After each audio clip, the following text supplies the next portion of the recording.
I will call you when I arrive. When, because it introduces the time of the future action.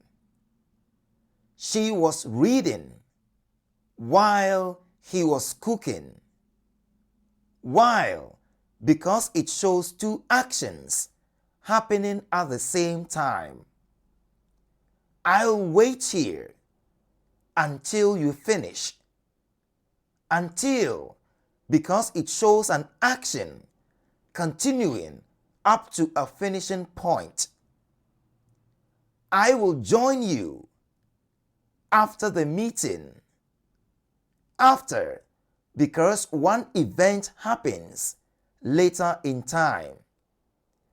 Try 5 and 6 and leave your answer in the comment.